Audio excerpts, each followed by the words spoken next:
নমস্কার বন্ধুরা, আশা করি সবাই ভালো আছেন। আমি রুমা রেসিপি অ্যান্ড ব্লগস আপনাদের অনেক অনেক স্বাগত। আজকে আবারও আমি একটা রেসিপি নিয়ে চলে এসেছি। আজকে বানাবো আমি মাছের রেসিপি, শোল মাছের একটা অন্য ধরনের দুর্দান্ত রেসিপি হবে। তার জন্য আমি নিয়ে নিয়েছি মাছ এবার কাটবো। আপনারা ভিডিওটা শেষ পর্যন্ত দেখুন।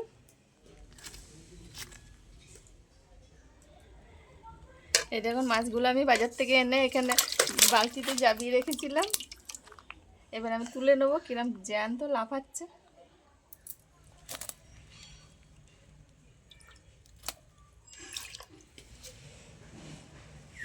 কিরম জ্যান্ত, এদের কাটবো কি করে আমি, ধরা যাচ্ছে না। উড়ি বাবারে, মাছ তো ধরতেই পারছি না, কাটবো কি করে রে। উড়ি বাবা গো, কাঁকড়াগুলো আগে কেটে নি।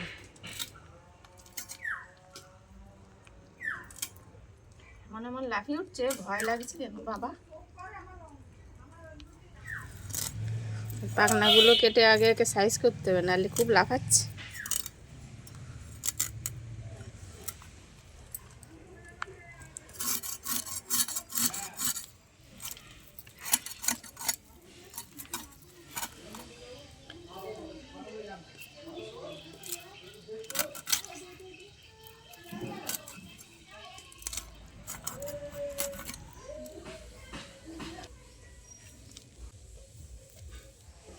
আমার মাছগুলো সব কাটা হয়ে গেছে, এবার ধুয়ে নিয়ে পরিষ্কার করে ফিরে আসছি। আমি মাছগুলো কেটে ধুয়ে পরিষ্কার করে নিয়ে চলে এসেছি। আর আজকে শুধু মাছ করবো না, তার সাথে আরেকটাও রেসিপি আছে। আজকে আমি বেথু শাক রান্না করব। এই দেখুন, তার জন্য নিয়ে নিয়েছি একদম টাটকা বেথু শাক। এগুলো এখনো বাছবো, ধোবো, পরিষ্কার করব। আমার এখনো কাটা হয়নি কিছু, তাই আমি কিছু মশলাগুলো এক জায়গায় করে গুছিয়ে নেব। আমি মাছের জন্য একটা মশলা করে নেব, তার জন্য নিয়ে নিয়েছি ছোটো মিক্সির জারটা। এবার মশলাগুলো এতে দিয়ে নেব। দিয়ে দেবো আমি গোটা ধনে পরিমাণ মতন, দিয়ে দেবো গোটা জিরে,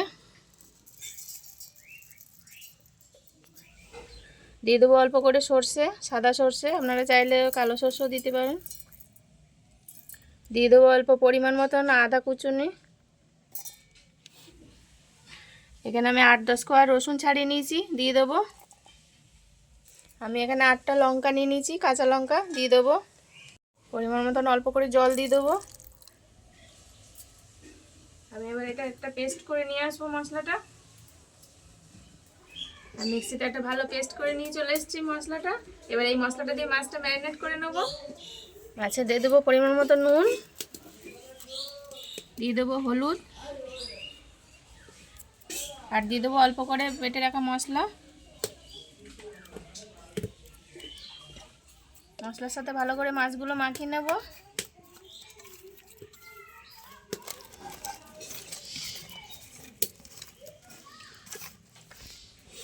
মাছগুলো তো মাখানো হয়ে গেছে মশলা। এবার দিয়ে দেবো কড়াই আমি সরষের তেল। তেলটা গরম হয়ে গেছে, এবার আমি ম্যারিনেট করে মাছগুলো দিয়ে দেবো।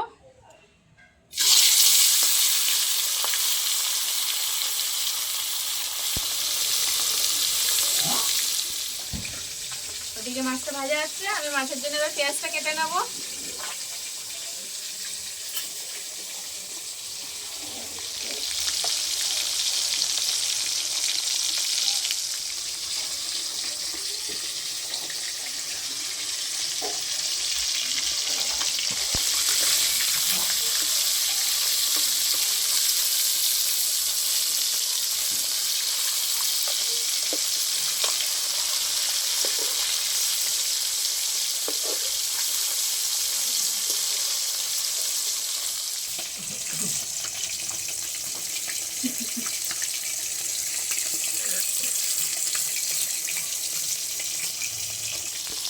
মাছটা ভাজা হয়ে গেছে, এবার তুলে নেবো। আমি এরকম লাল লাল করে ভেজে নিয়েছি।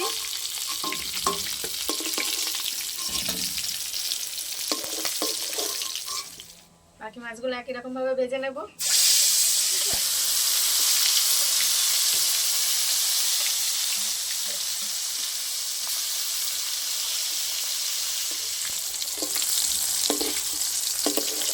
আমি বাকি মাছগুলো ভালো করে ভেজে নিয়েছি লাল লাল করে, এবার তুলে নেব।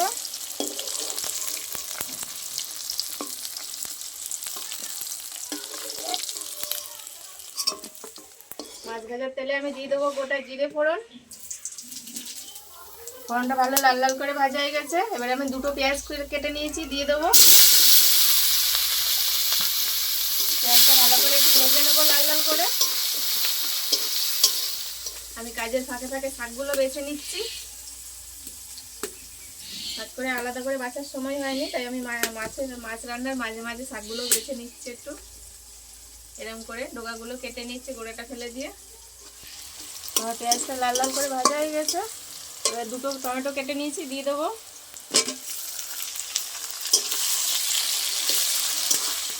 দিয়ে দেবো পরিমাণ মতো নুন, দিয়ে দেবো হলুদ। ভালো করে টমেটোটা একটু ভেজে নেব।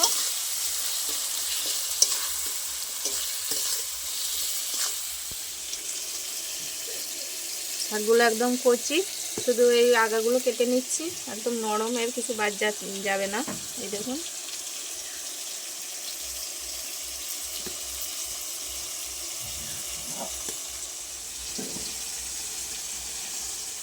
আমার টমেটোর সাথে পেঁয়াজটা ভালো করে কষানো হয়ে গেছে। এবার বেটে রাখা মশলাটা দিয়ে দেবো।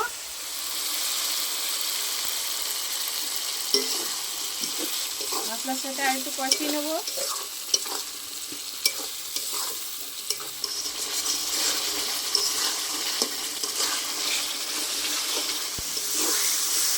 মশলাটা ভালো কষানো হয়ে গেছে। দেখুন কি সুন্দর তেল ছেড়ে দিয়েছে আর ভালো রঙও হয়েছে গেছে। তাই এবারে মানে মশলার মধ্যে আমি ভেজে রাখা মাছগুলো দিয়ে দেবো। মাছগুলো দিয়ে আমি একবার নেড়ে নেবো ভালো করে। এবার পরিমাণ মতো জল দেবো।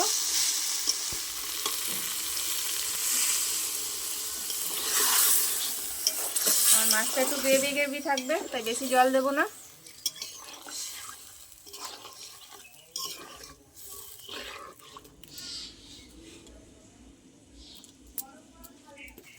মাছের গ্রেভিটা ফুটছে আর এখানে আমি শাকটা বাছা হয়ে গেছে। এবার কুচিয়ে নিচ্ছি ভালো করে।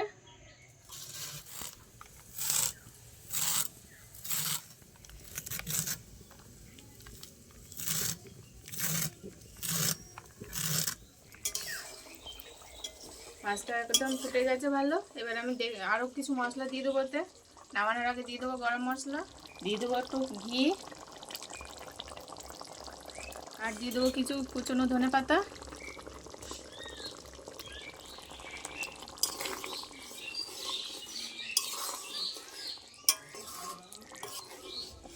আমার শোল মাছের কালি একদম রেডি হয়ে গেছে। এবার আমি নামিয়ে নেব।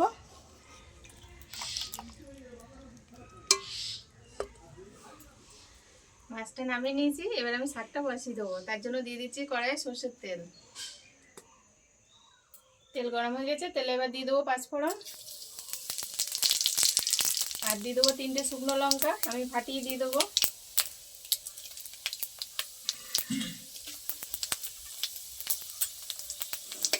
একটু ভালো করে ভেজে নেবো, একটা গন্ধ বেরোনো পর্যন্ত।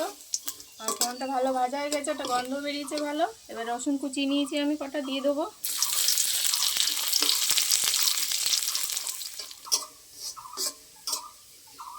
রসুনটা ভাজা হয়ে গেছে। কেটে রাখা পেঁয়াজ দিয়ে দেবো। দুটো পেঁয়াজ দিয়েছি এখানে।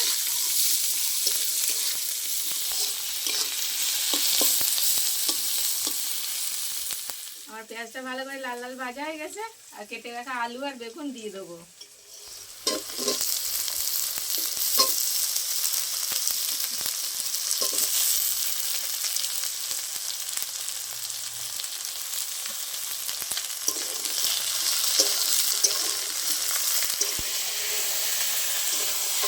আর একটা লঙ্কা চিড়ে নিয়েছি কাটা, এবার দিয়ে দেবো।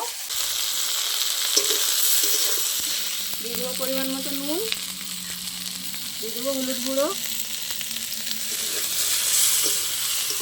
ভালো করে একটু মশলার সাথে তরকারিগুলো ভেজে নেব। আমার আলু আর বেগুন ভালো করে ভাজা হয়ে গেছে। এবার ধুয়ে রাখা শাক দিয়ে দেবো। এবার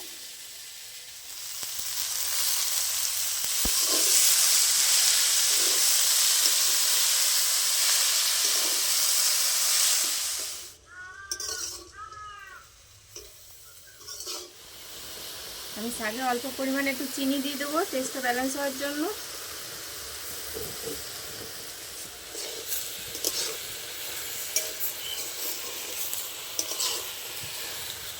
এবার আমি 5 মিনিট মতো শাকটা একটু ঢেকে দেবো নরম হওয়ার জন্য।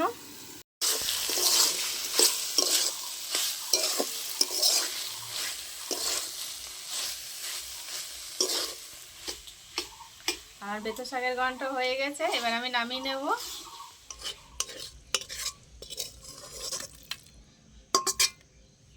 আজ আমি দুর্দান্তর সাথে দুটো রেসিপি রান্না করলাম, শোল কালিয়া আর হচ্ছে বেতো শাক ভাজা। কেমন হয়েছে কমেন্টে অবশ্যই আমাকে জানাবেন। আর যদি ভালো লাগে ইউটিউব থেকে দেখলে চ্যানেলটা অবশ্যই সাবস্ক্রাইব করে পাশে বেল আইকনটা প্রেস করে রাখবেন সবার আগে নোটিফিকেশন পাওয়ার জন্য। দেখা হচ্ছে আবার পরের ভিডিওতে। ততক্ষণ আপনারা ভালো থাকবেন, সুস্থ থাকবেন। টাটা।